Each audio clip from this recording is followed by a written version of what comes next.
जय सिया राम दोस्तों। शास्त्र, पुराण और लोक कथाओं की दुनिया में आपका स्वागत है। आज की कहानी है शिव पार्वती विवाह की अद्भुत कथा। महाशिवरात्रि, वो पावन रात्रि जब शक्ति का मिलन शिव से हुआ। वो रात्रि जब बैरागी महादेव गृहस्थ बने। आज की वीडियो में हम आपको सुनाएंगे शिव पार्वती विवाह की वो अमर कथा, जिसे सुनने मात्र से दाम्पत्य जीवन में सुख और शांति का वास होता है। आखिर कैसे एक राजकुमारी ने एक अघोरी को अपना पति बनाया, आइए जानते हैं। अपने पिता दक्ष के यज्ञ में पति का अपमान न सह पाने के कारण सती ने देह त्याग दी। उनके वियोग में भगवान शिव संसार से विरक्त होकर गहन समाधि में चले गए। सृष्टि शक्तिहीन हो गई। तभी देवताओं की प्रार्थना पर आदिशक्ति ने हिमालय राज और रानी मैना के घर पार्वती के रूप में पुनर्जन्म लिया। पार्वती का अर्थ है पर्वत की पुत्री। बचपन से ही पार्वती का मन खिलौनों में नहीं बल्कि शिव भक्ति में रमता था। नारद जी के कहने पर युवावस्था में पार्वती ने शिव को पति रूप में पाने के लिए कठोर तपस्या आरंभ की।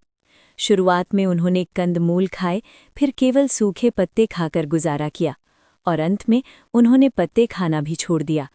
तभी से उनका नाम अपर्णा पड़ा। हजारों वर्षों तक आंधी, तूफान और वर्षा में भी उनकी निष्ठा नहीं डगमगाई। उधर असुर तारकासुर को वरदान था कि उसकी मृत्यु केवल शिवपुत्र के हाथों ही होगी, लेकिन शिव तो समाधि में थे। विवाह कैसे हो? विवश होकर देवताओं ने कामदेव को शिव की समाधि भंग करने भेजा। कामदेव ने अपना पुष्प बाण चलाया, जिससे शिव की समाधि तो टूट गई, परंतु महादेव के क्रोध की ज्वाला भड़क उठी। उन्होंने अपना तीसरा नेत्र खोला और कामदेव क्षण भर में भस्म हो गए। कामदेव के भस्म होने के बाद भी पार्वती की तपस्या जारी रही। तब शिव ने उनकी परीक्षा लेने की ठानी। वे एक साधारण ब्राह्मण का रूप धरकर पार्वती के पास गए। ब्राह्मण ने कहा, देवी, तुम उस शिव से विवाह क्यों करना चाहती हो? वो तो शमशान में रहता है, भस्म लगाता है, गले में सांप लपेटता है। उसके पास न धन है न घर। ये सुनकर पार्वती क्रोधित हो गई। उन्होंने कहा, तुम मेरे प्रभु को नहीं जानते। वे ही सत्य हैं, वे ही सुंदर हैं। मैं उनके सिवा किसी और का वर्ण नहीं कर सकती। पार्वती का अटूट प्रेम देख शिव अपने वास्तविक स्वरूप में प्रकट हो गए और बोले, पार्वती, आज से मैं तुम्हारी तपस्या का दास हूँ। फिर आया विवाह का शुभ दिन, महाशिवरात्रि। शिवजी की बारात जैसी न कभी किसी ने देखी थी न सुनी थी। देवता और ऋषि एक तरफ थे तो दूसरी तरफ भूत, प्रेत, पिशाच और अघोरी नाच रहे थे। दूल्हे के लोप में शिव ने भस्म लगाई थी और हड्डियों की माला पहनी थी। ये रूप देख पार्वती की माँ रानी मैना डर के मारे मूर्छित हो गईं। उन्होंने अपनी बेटी का हाथ ऐसे वर को देने से मना कर दिया।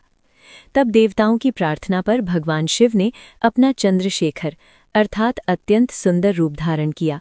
ये रूप देख सब मंत्रमुग्ध हो गए।